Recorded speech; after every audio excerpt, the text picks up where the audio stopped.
दोस्तों आज हम आपको एक ऐसे जानवर की कहानी सुनाएंगे जिसकी आखिरी तस्वीर 1936 में एक चिड़िया घर के पिंजरे में खींची गई थी। ये है तस्मानियाई टाइगर, जिसे मकामी ज़बान में थाईलेसियन भी कहा जाता है। ये गोश्तखोर जानवर कुत्तों जैसा दिखाई देता है, लेकिन इसकी पीठ पर शेर की तरह धारियां होती हैं और ये अपने बच्चों को थैली में पालता है। 1936 में इसकी नापैदियत ने साइंसदानों को हैरान कर दिया। क्या ये वाकई हमेशा के लिए ख़त्म हो गया है? आइए इस राज को समझने की कोशिश करते हैं। दोस्तों, थाईलेसियन की कहानी तकरीबन 40 लाख साल पुरानी है। ये ऑस्ट्रेलिया और न्यूगिनी के जंगलात में पाया जाता था, लेकिन जंगली कुत्तों की आमद के बाद सिर्फ तस्मानिया के जजीरे तक महदूद रह गया। यहाँ इसका कोई कुदरती शिकारी नहीं था और ये रात के वक्त शिकार करता था। 1803 में यूरोपीय बाशिंदों की आमद तक तस्मानिया में 5000 से ज़ायद थाईलेसियन मौजूद थे। यूरोपियों ने इसे ज़ुम्बी कुत्ते का नाम दिया क्योंकि इसका जबड़ा 120 डिग्री तक खुल सकता था, जो किसी भी दूसरे जानवर से ज्यादा था। दोस्तों, थाईलेसियन तस्मानिया के माहौलियाती निज़ाम में सबसे बड़ा गोश्तखोर जानवर था। ये छोटे जानवरों जैसे कैंगरू, चूहे, वलाबी और परिंदों की आबादी को कंट्रोल करता था। इसके बगैर छोटे जानवरों की तादाद बेकाबू हो गई, जिससे जंगलात की मिट्टी और पौधों को नुकसान पहुंचा।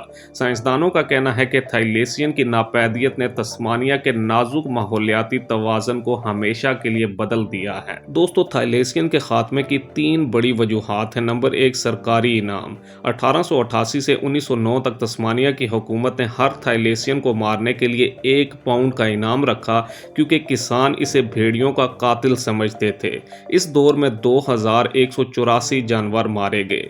नंबर 2, जंगलात की कटाई। यूरोपीय आबादकारों ने ज़मीन हासिल करने के लिए थाईलेसियन के रिहायशी इलाकों को तबाह कर दिया। नंबर 3, बीमारियां।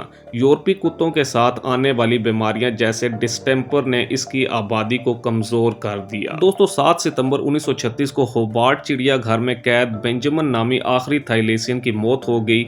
इससे सिर्फ 2 माह कबल तस्मानिया की हुकूमत ने इसे महफूज जानवर करार दिया था, लेकिन ये फैसला बहुत देर से हुआ। बेंजामिन की मौत के बाद सैकड़ों दावे सामने आए कि लोगों ने जंगलों में थाईलेसियन देखे हैं, लेकिन कोई सबूत नहीं मिला।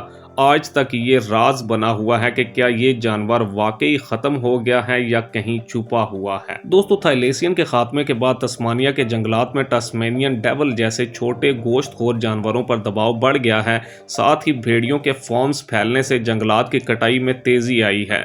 माहिरीन का कहना है कि अगर थाईलेसियन जिंदा होता तो ये रेड फॉक्स जैसी गैर मकामी अनवा को कंट्रोल करता, जो अब तस्मानिया के मकामी जानवरों के लिए खतरा बन चुकी हैं। दोस्तों, 1999 में ऑस्ट्रेलियाई म्यूजियम ने थाईलेसियन के डीएनए को बहाल करने का मंसूबा शुरू किया। 2002 में एक छोटा जीनोम तैयार किया गया, लेकिन मुकम्मल क्लोनिंग नामुमकिन रही। जबकि 2023 में डी एक्सटेंशन नामी एक स्टार्टअप ने ऐलान किया कि वो थाईलेसियन को 2030 तक वापस लाने की कोशिश कर रहे हैं। ये मंसूबा मुतनाज़ा है क्योंकि साइंसदान सवाल करते हैं कि क्या ये जानवर जदीद माहौल में जिंदा रह पाएगा। दोस्तों, थाईलेसियन की कहानी हमें सिखाती है कि खौफ और जहालत किस तरह फितरत को तबाह कर सकते हैं। आज भी कोआला और टास्मेनियन डेविल जैसे जानवर खतरे में हैं। हमारी जिम्मेदारी है कि हम जंगलात को बचाएं, गैर कानूनी शिकार को रोकें और साइंस को फ़रोग दें। याद रखें, हर नापैद होता हुआ जानवर हमारी आने वाली नस्लों से छीना गया एक सबक है। थाईलेसियन 40 लाख साल तक जिंदा रहा, इंसानों ने सिर्फ इसे 100 साल में ख़त्म कर दिया।